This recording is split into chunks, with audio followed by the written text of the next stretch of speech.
Hey, what's going on YouTube? This is Reaching Riches here. So somebody in Retire on Dividends Discord channel um, mentioned this new ETF that's out. This is by Peerless ETFs. This is my first time on their website, and it's pretty cool. They have like this cool intro video here, lots of smoke and their logo. It's pretty cool. Anyway, so this new ETF is using the WEEL strategy. So they have a nice ticker of WEEL. This is the first ever ETF that offers turnkey access to the popular options WEEL investment strategy. If you don't know what that is, then we'll go over that here in a little bit.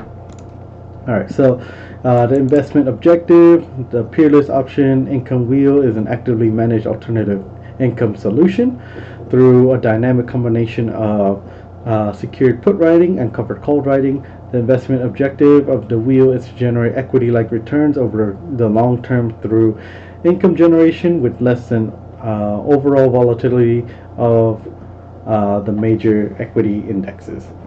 Okay, so let's just scroll through here just to see what we can see. This is the wheel. I have a pretty good picture of how the wheel works. It's I think probably a lot easier to understand than this. These are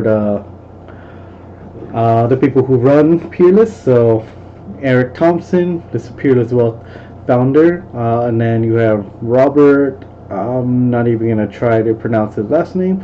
He does research and trading. All right. The fun details here. It's already out, so we'll just take a look at it on Robinhood here in a little bit. Expense ratio. So I did read through their prospectus, and their expense ratio is 1.17%, but they have a waiver going on right now, which gets the expense ratio down to 1.07%. I didn't see anywhere that says how long that waiver will be for. So we'll see.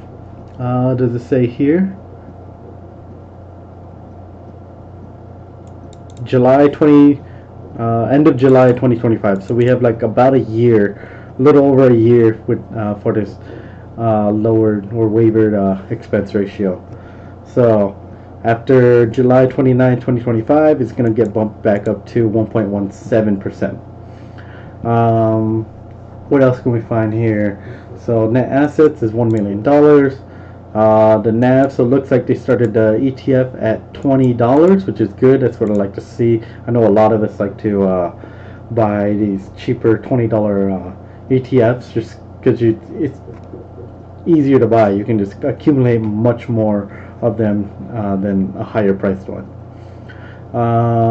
There's no performance yet. Holdings, I did download the holdings, so we'll go look at those, and these are the brokers that you can get them at. Anything else? Nope. Alright, so let's go over the wheel. For those of you who don't know what the wheel strategy is, it's probably the most popular beginner strategy, and even more experienced people still use the wheel. I would say is probably where most people start. This is definitely probably the second strategy I learned. My first strategy was the Iron Condor, which is a lot more difficult, but the wheel has been just a solid strategy just in general. Alright, so step one is you sell a put.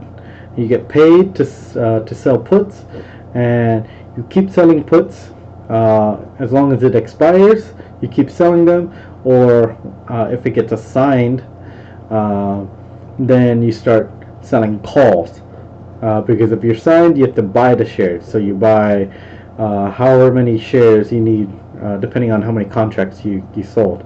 So if you sold one contract, you need to buy 100 shares. So you sell calls, and since you own the shares, you now collect dividends also, depending on what fund or like ETF or individual stock you are selling calls on. So if they offer dividends, and then you will be entitled to those dividends because you own the shares. So you keep selling calls, collecting premiums, and keep collecting dividends. If it keeps expiring, then you just keep doing that over and over again, and then if it gets exercised, then you would take whatever capital gains you made. So if you're selling out of the money calls, then you're going to make gains from your cost basis to whatever your strike was. So you would make capital gains there. So and then you start selling puts again. So you sell puts until it gets assigned, sell calls and collect dividends until it gets exercised, collect any gains, and then back to selling puts. So you just keep doing that over and over and over again. So that is like super basics of the wheel, or as I also learned it, known as the triple income wheel. Alright, so I did read through the prospectus here, and just to save you guys a lot of time, I'm not going to go through and read all of it, but I will give you guys the highlights. I took some notes. So we already went over the fee, 1.17, but waived for a year at 1.07. So their primary objective is income, just like the same as Yield Max and Defiance and Round Hills, QDT, XCT. Primary goal is income. Their strategy consists of two components, which is investing in sector-specific ETFs, which we'll see once we look at their holdings. So component one is investing in sector-specific ETFs, and then component two is implementing the WEEL strategy on those holdings.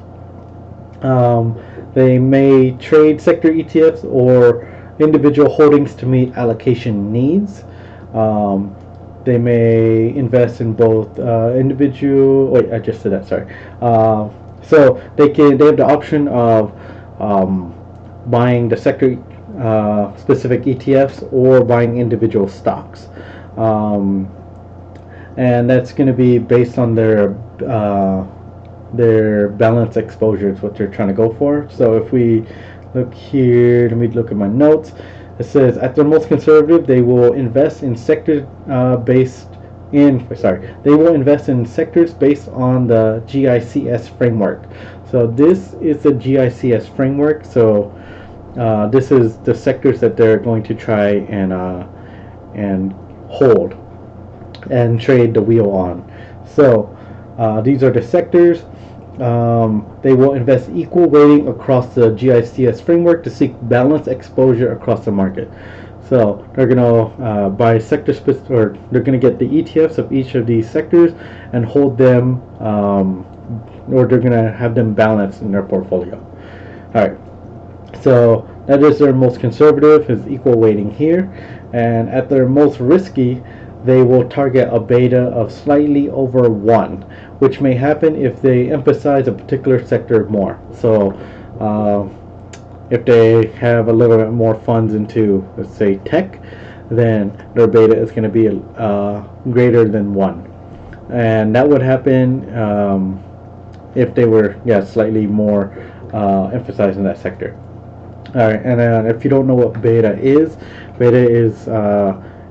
I would consider beta to be like a risk measurement. So if you're a beta of 1 is the same risk as like the S&P. A beta greater than 1 would be more riskier than the S&P.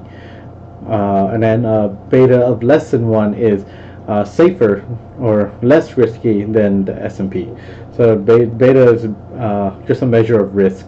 Alright, and then so they will also hold treasuries as collateral for their puts.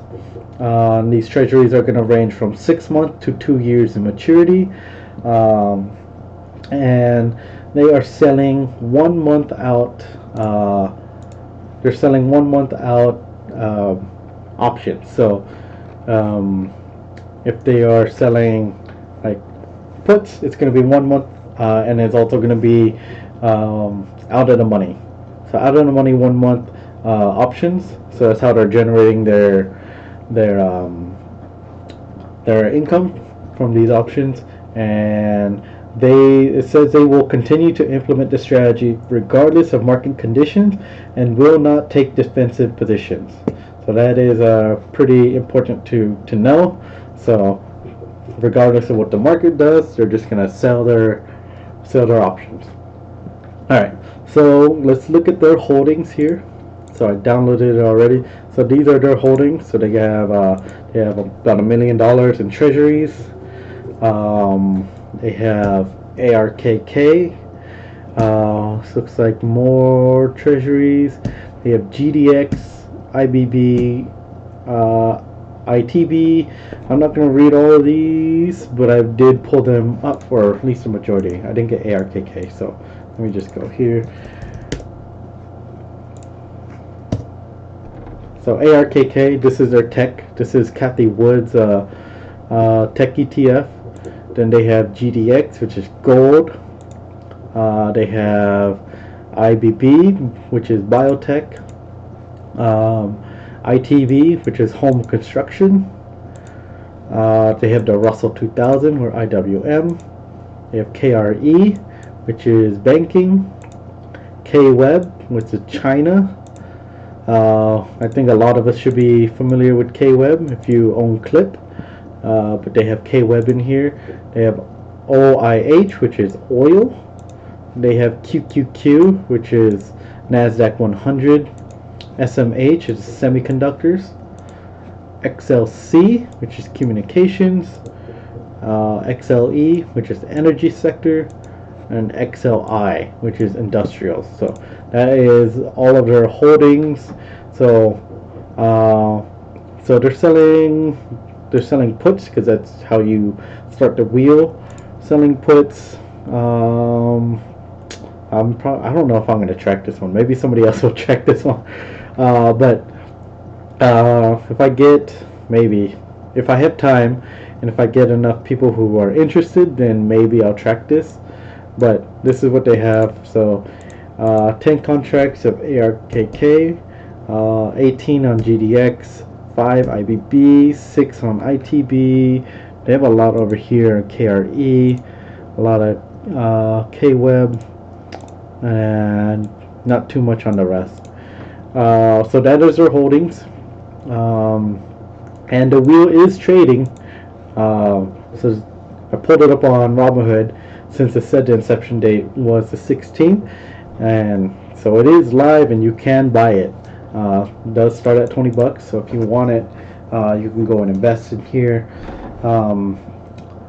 The downside I would see is just, to me, I like monthly dividend payers. This is not one of those. This is going to be a quarterly dividend payer, which means their dividends might be pretty big, just because they have like a whole quarter to rack up premiums and then pay it out. So the payments might be bigger. Just looking at their holdings, I mean, they're not bad. I mean, I don't personally like ARKK, but that's just me. But yeah, I mean, the premiums could be there. 1 month pay or quarterly payer. So we'll see on their first dividend. Do they have a distribution? I don't think they had a distribution calendar around.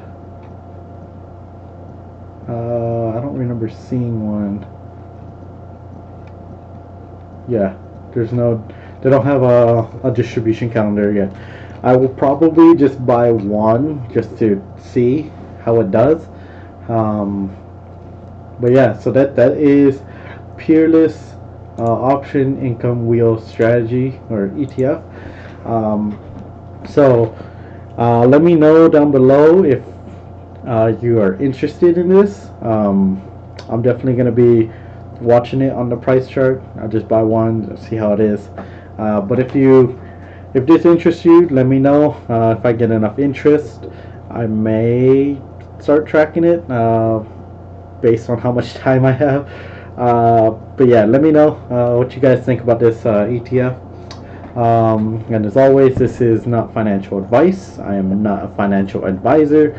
And this is just for fun and entertainment. All right, I'm out.